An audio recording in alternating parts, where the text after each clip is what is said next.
Hi, welcome to One Story House with me, Lorraine Moselle. I sounded a little squeaky there for a second, didn't I? Anyway, if you are new to my channel, you're almost as new to this channel as I am because this is just my second video. Now, officially, I do have 3 videos, but the third one was a thank you video to everyone who just made my day yesterday. Um, Thank you so much for subscribing, for your comments, for tuning in for any length of time. Thank you, thank you.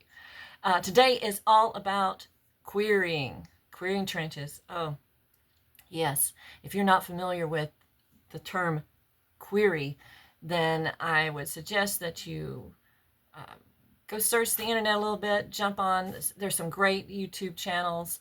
I start with Bookends. I love Bookends. Shout out to Jessica Faust and James McGowan. Yay. They helped me so much through all of this. Unfortunately, I didn't find them until my second book. I sure could have used their help on the first one. The first book, Longing for the Blue Heron, took me about 2 years to write, and then another year of editing. Okay, well, a year of editing is overkill. Let me just tell you, but I didn't know any better. So I had an app, Pro Writing Aid, which is excellent, by the way. It's a lot better now than it was back then, but it was still very good for editing. But I went hog wild on it. Every feature that it had, I was like, oh, I'll edit that and that and that and that. And that. It was totally, no, not necessary. So once I got past all of that, it was time to query.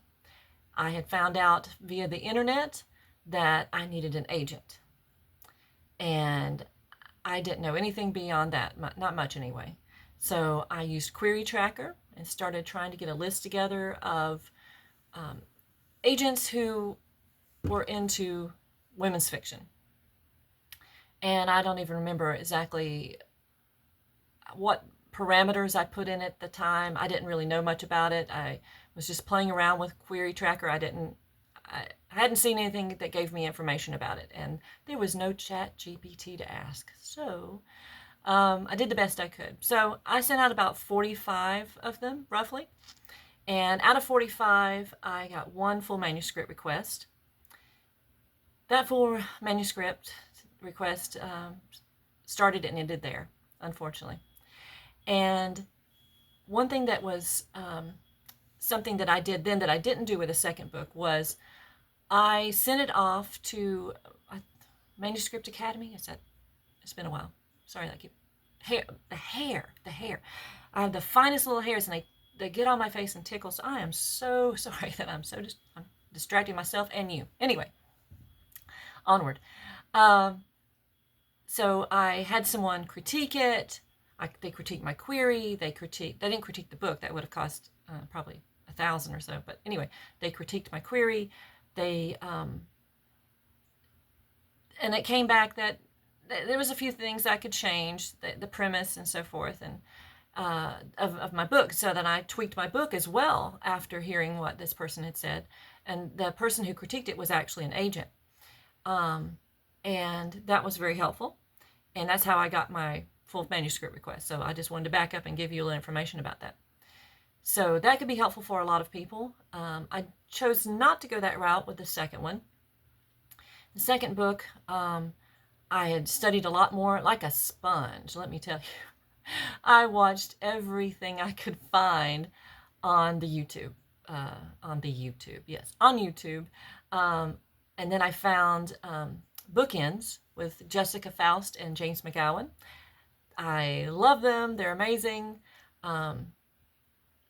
They are, if you want to know everything about everything, check them out. Seriously. So I learned a lot from that and from internet searches. And I thought, okay, now I'm ready. So I wrote my query and I sent off a batch. So if you don't know, when you send off to agents, don't send off to everyone. I mean, that's hard for me not to do because I'm rather impulsive. And I'm like, oh, okay, I just want to see what happens. Let's just throw them all out there and hope for the best. No, that does not work. So little batches. Some people say 5. That's too slow because you won't hear back from them immediately. well, some of them love to give you rejections right off the bat. So let me just say that they have different, Query Tracker will tell you the general average that each agent has about their speed at getting back with their responses to you. So let's say there's an agent that is known to have a response rate of 90%, which is excellent. That's rare. But if 90%, and they have a turnaround time on yeses or nos, whichever one. I prefer, I mean, you just want to hear one way or another, of getting back to you within 1 day to, or some 0 day, 1 day to a week. And then send those first. Those are your test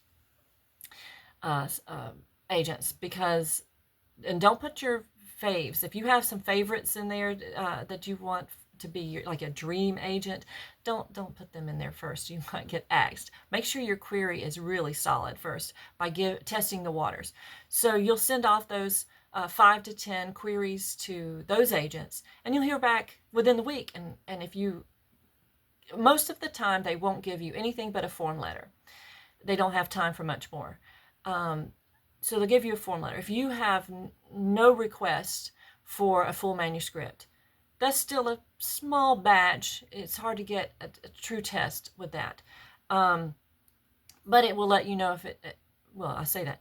You hope it will let you know if there's a true negative with your query. Oftentimes it will take if you haven't, another batch of 5 to 10. Again, like I said earlier, I prefer 10 and 10 and 10, like that, because I feel like 5 is just not a wide enough. You're not casting a wide enough net to understand when if a response comes back negative and it's a form letter. What have you learned? Well, you just learned that it wasn't right for that particular agent, and nothing more. It's nothing. You don't get any feedback generally about your query.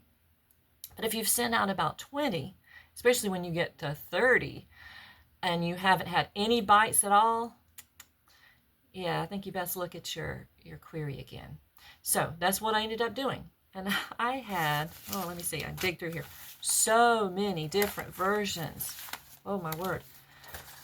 I think I have a pile here. I must have gone through about 6 versions for the second book. I wouldn't get responses, and then I would maybe get one little response. Like the first time go around, I sent out 2 different versions, and then I got a response. And it wasn't a form letter. It was a rejection, but it wasn't a form letter. And I'm like, okay, well, I'm sort of on the right track, but not entirely on the right track. So let me redo my query again. So I did. And when I redid it, I thought, well, this one's much better. This one's so much stronger. I need to send it to a couple of the other people, because I did make the mistake of sending off my second batch to one of my favorite agents ever, and that I really wanted to work with. So, and I lost her. So I thought, well, no, if she could just see my new one, if she could see my new query, she'd want me. No, it didn't happen that way. I didn't got a quick rejection. So I would suggest that you not do that. Yeah, not a good idea. It makes you seem desperate. I think I was desperate. Yeah, I was desperate. So I was just thinking, no, I can't. I couldn't have messed up that badly. Please hit rewind, but you can't. And so I messed up. So don't do that. Just rework your query. And it doesn't hurt to have your beta reader that's reading your book or has read your book to also read your query. Have them read it and say, look, does this sound like it matches my book? Because does it sound like something, if you picked up my book, would you flip it over and read the back and go, oh, I have to read that? Because if it doesn't catch the beta reader's eye, it's probably not going to catch an agent's eye either. Also, when you started off, so many people on YouTube in particular say that you have to have a certain pattern. You have to do this and you have to do that. Yes, you do have to have it 500 words or less, and it has to fit on the front page. You do have to have comp titles. Comparable titles tell the agent where they would find this book on the imaginary bookshelf. And you do have to say a little bit about your book along with your blurb. You have to say what the word count is. Oh, and let me just say real quick about the word count. When I queried Longing for the Blue Heron years ago, I had no idea about word count. Evidently that didn't cross in front of my face while I was trying to learn everything I could. So it was 112,000 words. If you have anything, I don't care what genre, even fantasy, if you have over 100,000 words, you're almost like an automatic no. When it comes in, I think the agent just pushes it aside. Click no. Send that form letter off. She's not on my list anymore, or he's not on my list, or whatever they say when you are thrown out of their list. So when I found that out and I realized, I need to tweak that. So I worked on taking my word count from 112,000 to 90, I believe it was 97,000 when it was all said and done, which is still a little bit on the high end for my genre. Now, if it were fantasy, that would be fine. And I know somebody out there is going to argue with me that so many authors have written books over 100,000 that they've been bestsellers, blah, blah, blah. Yes, they certainly have, but generally not a debut author. A debut author, you don't have a track record. I'm sorry, you don't, and I don't. So they don't want to take a chance on that higher word count because that means more production cost. A bigger book costs more money to make, and they don't want to take that chance. So if you write that first book and it's a smash hit, which I hope it is, then you probably have more leeway possibly on your second one. On your third, even more. So you have to build a track record first is what I understand. So my second book is 91,000 words. And let me back up too. And when I also did a revamp of my first book, because I'll be releasing that again soon, I decided to tweak that and make it bring it even further under my brand of Southern Gothic fiction. So it's now down to 91,000 words. So I have a thing for 91,000, evidently. Yeah. So anyway, I almost forgot what I was talking about. Oh, what you do and do not have to have in your query. So I was told by multiple sources that I needed to have the intro where it talks about your word count, what your genre is, so forth and so on, and also your has to be at the top, and it also has to have a portion dedicated to connecting with that particular agent, personalization. Well, I did that and did that and did that, and I never got anywhere with that. But when I switched up my format and put my blurb at the top and shuffled it where and took off the personalization totally, it's gone. It just has their name. And then when you use their name, I use Dear and then the agent's full name. I want to be formal that way. They don't know me. If they start corresponding with me in some way and using their first name, then I'm allowed. But in the beginning, I just use their full name. And then I jump straight to the blurb, straight to the hook, trying to catch them right off the bat. They know where to find everything else. So when it says later on after the blurb that you are, this is your book and this is the title and it's 91,000 words and da-da-da-da-da, and these are the comp titles, that can come later. But I put the blurb first. And as soon as I took off the personalization and put the blurb first, I started getting full manuscript requests. I was like, what? This is crazy. Okay, so it may not work for everyone. I do understand that some agents may prefer it more old school, the way that everybody's been taught, but that's what worked for me, and so I'll be sticking with that, I'm pretty sure, for the next novel as well.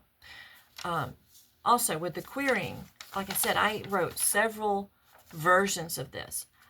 One of the problems was is that I didn't have the right tone.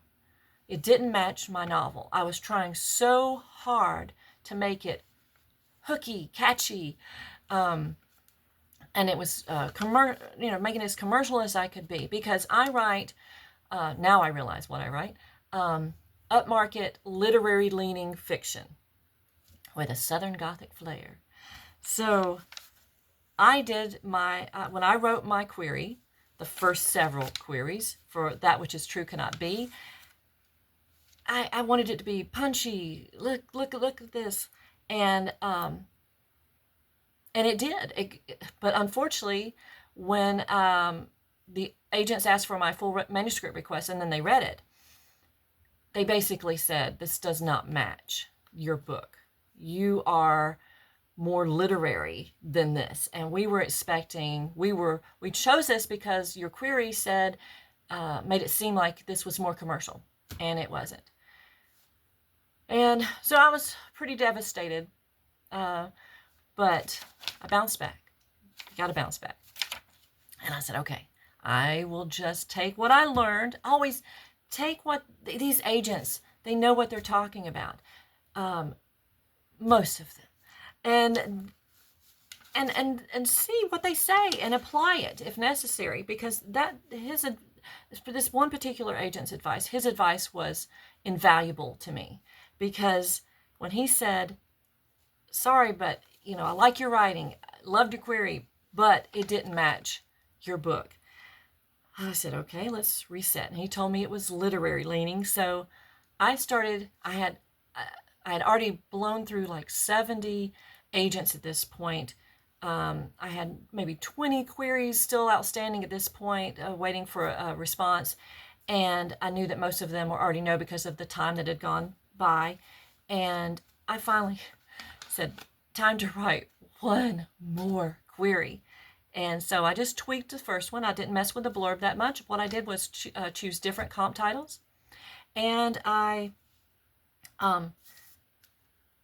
gave it a different tone. I leaned more literary. I leaned into more of the vibe of my book, if that makes any sense. Instead of trying to be cute and punchy, I was more lyrical. And then I got, just a few days ago, I got another full manuscript request within this last set of 10 agents that I had left to query. Like I said, I had used up basically everyone on Query Tracker that remotely was in my genre. And that's a challenging thing right there. I had cast too broad of a net initially because I did not realize. So just know that when you're doing this querying process, test the waters a little by little. Don't be impatient like I was. Learn as much as you can. Be a sponge. You have to know a lot going in, because if you don't, you'll be like me, where I used up so many of my opportunities with the wrong query to the wrong people. A lot of them were to the right people, but I had the wrong query going to them. So they didn't see, oh, literary fiction. Instead, they were seeing something else. And maybe they were, because they're more into literary fiction than what I was pitching, unfortunately, at the time, they passed me by. So that is my Querying Trenches story for you at the moment. There's a lot more about querying. So if anybody has if you have any questions about querying and you want me to address that in a future video, please let me know. I'd love to do it. I'm a little scattered right now because I'm just trying to squeeze in this quick video before jumping back with my son. And he's watching television, so he's happy. He's good to go for a little bit. Yes, and if anybody... Yes, it's a babysitter right now. I know everybody says, don't let your child be in front of a babysitter. Don't let your child be in front of a television as their babysitter. But he's 20 years old, and he preferred to be alone a lot if he can. So he sees my presence as an intrusion a lot of times, and this was one of them. So I thought, I have 15 minutes to spare on this. So thank you so much for joining me. we'll talk more about querying at some point, and I'll also let you know where I'm at. So I am waiting currently for this last, like I said, the last one of my full manuscript request from a few days ago. You have about 90 days before you can give a nudge, and do so. Some people seem to wait and wait and wait, and a lot of people do not get back with you. A lot of agents, I don't think they mean to ghost you in that sense, but they, in the traditional sense of what ghosting means, but they're very busy, and so they may not know that you're biting your fingernails off every day, trying to not be too anxious. waiting for a reply. So I have a long while. Now, she usually, from what I understand, gets back to people within the month, 25 days to 30 days, occasionally a lot longer. So, like I said, it could be 90 days. But in the meanwhile, I am trying to get this YouTube channel up and running. I'm trying to get some journals up and running on Amazon before the holidays. And I'm trying to write my third book. I'm a few chapters into Chuck Will's Widow, and I'll tell you more about all of that at some point. So until I see you again, I hope you have a day that's blessed beyond the ordinary. Take care and have a wonderful one. Bye.